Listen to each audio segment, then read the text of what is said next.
소비자 꿀정보 시간입니다. 오늘은 2월 14일 사랑하는 사람들과 초콜릿을 주고받는다는 밸런타인데이입니다. 그런데 꼭 밸런타인데이가 아니더라도 요즘 초콜릿 많이들 선물하시죠? 네, 우리나라 국민들의 연간 초콜릿 섭취량은 607g으로 초콜릿 소비 1위의 스위스 국민의 15분의 1 수준이라고 합니다. 그래서 건강하게 즐길 수 있는 특별한 초콜릿 정지주 기자가 준비했습니다. 정 기자. 네, 자 오늘 발렌타인데이예요. 사실 발렌타인데이는 성 발렌티누스 사제가 순교한 날 사랑하는 사람들과 편지나 선물을 나누면서 이런 풍습에서 유래가 됐다는데 언젠가부터 그게 초콜릿을 나누게 됐습니다. 그래서 종일 입이 많이 달달합니다. 사실 초콜릿 단 게 많습니다. 아이들 간식거리라 하기에도 많이 달면은 꺼리게 되는데요. 하지만 카카오 함량이 높은 다크 초콜릿은 심혈관 질환 예방에도 좋고요. 노화 방지 역할까지 한다고 합니다. 여기에 말린 과일이나 견과를 얹으면 그 맛의 조화가 일품이라는데요. 팥 또는 우리 농산물을 이용해 어른 입맛을 사로잡기도 합니다. 먼저 눈부터 달콤해져 볼까요? 예쁜 외경이 인상적인 상점이죠. 달콤한 뚝뚝 떨어지는 초콜릿들 먹어도 되나 고민됩니다. 자, 하지만 소비자들 사로잡은 초콜릿 따로 있습니다. 놀란 눈을 숨길 수가 없는데요. 초콜릿 위에 과일이 살포시 내려앉았습니다. 이게 바로 다크 초콜릿을 이용해 만든 바크 초콜릿입니다. 초콜릿의 표면이 나무 껍질 같다고 해서 바크 초콜릿이라고 부르는데요. 초콜릿은 일단 달지 않습니다. 카카오 함량이 상당히 높은 다크 초콜릿을 이용하기 때문이죠. 다크 초콜릿은 항산화 작용이 있는 폴리페놀이 많아서 활성산소를 제거하고 테오브로민 등의 성분이 집중력을 높이고 일시적으로 기분을 좋게 만듭니다. 먼저 다크 초콜릿은 전자레인지에 넣어서 1분 정도 돌려줍니다. 녹이는 건데요. 이때 중요한 건 온도입니다. 약 48도에서 녹인 초콜릿은 다시 온도를 낮춰줘야 합니다. 찬물에 중탕을 해서 약 27도까지 식혀줍니다. 이렇게 온도가 떨어지면 열풍기를 써서 온도를 4도 정도 다시 높여주는데요. 초콜릿 온도를 올렸다 내렸다 하는 이유, 표면을 매끄럽게 하기 위해서입니다. 이렇게 3단계의 온도 작업이 끝난 초콜릿을 평평하게 펴줍니다. 이 초콜릿 위에 말린 과일이나 견과류 등을 올리는 거죠. 이제 서늘한 곳에서 식혀주기만 하는데요. 함량이 높아질수록 쌉싸름한 맛이 강해지게 되는데요. 이럴 때 고소한 견과류나 새콤달콤한 건조과일을 올려서 맛과 건강을 동시에 잡으실 수 있으십니다. 예쁜 과일 그림이 새겨진 듯하죠. 다크 초콜릿입니다. 네모난 초콜릿 위로 흰눈이 소복하게 내렸습니다. 팥으로 만든 초콜릿인데요. 그 이름에 걸맞게 주된 재료는 국내산 팥입니다. 어른 입맛에 맞게 만든 초콜릿이죠. 요즘에 건강을 생각하시는 분들이 너무 많아서요. 어른들도 많이 찾는 추세입니다.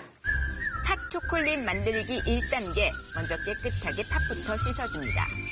이렇게 물기를 뺀 팥, 붉은색이 검게 변할 때까지 볶아줍니다. 자, 그 사이 준비해야 할 게 하나 있는데요. 차를 끓이는 겁니다. 수국차라고 해가지고 단맛을, 천연 단맛을 내주면서 건강에 되게 좋은 차거든요. 팔팔 끓인 수국차에 볶아놓은 팥 함께 넣고요. 완전히 익을 때까지 푹 삶아줍니다. 이제 이 팥 갈아줄 차례인데요. 수국차에 팥물을 우려내 이걸 넣어서 갈아줍니다. 곱게 갈린 팥, 그리고 사탕수수와 꿀을 넣어서 약 30분 정도 졸여주면 앙금 상태로 변하는데요. 이때 미리 녹여놓은 다크 초콜릿과 팥 앙금을 함께 넣어서 섞어줍니다. 틀에 부어서 굳혀주면 고소하면서도 은은하게 달콤한 팥 초콜릿이 완성이 되는 거죠. 여기에 팥가루 솔솔 뿌려주면 팥 풍미가 더 살아납니다. 물론 건강에도 좋습니다. 초콜릿에는 상당량의 당이 함유되어 있는데요. 팥에는 당의 대사를 돕는 비타민 B1이 풍부하여 서로 좋은 궁합이라 할 수 있습니다. 천연 재료만으로 단맛을 냈습니다. 소화가 안 된다며 팥 꺼리던 분들은 물론 어른 입맛까지 확실히 사로잡은 것 같습니다. 팥맛이 거의 없고 달고 아주 맛있습니다. 팥이 들어가서 건강에 좋아서 엄마께 선물 드리고 싶어요. 이렇게 특별한 초콜릿 사서 선물하는 것도 좋지만 직접 만들어서 선물하면 의미가 남다르겠죠. 이제 오늘 수업은 인삼 가루가 들어가는 인삼 초콜릿 하나, 블랙핑 초콜릿. 이제 오늘 두 가지 한번 해볼게요. 먼저 인삼 초콜릿입니다. 인삼가루를 사용해서 만드는데요. 따뜻하게 데워야 되기 때문에 생인삼보다는 이제 파우더, 인삼 가루가 훨씬 더 이제 배합에 편리해요. 생크림과 인삼가루 그리고 꿀을 넣어 섞어준 다음 시럽 상태가 될 때까지 잘 끓여줍니다. 이 상태가 되면 여기에 아몬드와 건조 과일을 넣고 잘 섞어주기 시작합니다. 이렇게 만든 재료를 밀대로 얇게 편 다음에 냉장고에서 잠시 굳혀줍니다. 굳혀놓은 재료는 모양틀로 하나하나 찍어서 같은 둥근 모양으로 준비된 다크 초콜릿 사이에 넣어주면 샌드위치 같은 인삼 초콜릿이 만들어지는 거죠. 맛도 좋고 건강에도 좋겠죠.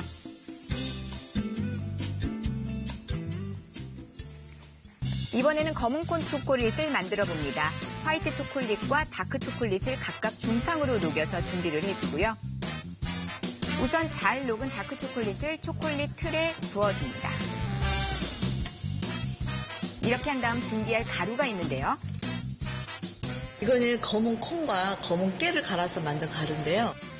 앞서 녹여놓은 화이트 초콜릿에 이 검은 콩을 갈아 만든 가루와 말린 과일을 함께 넣어 섞은 뒤에 틀에 부어주는 거죠.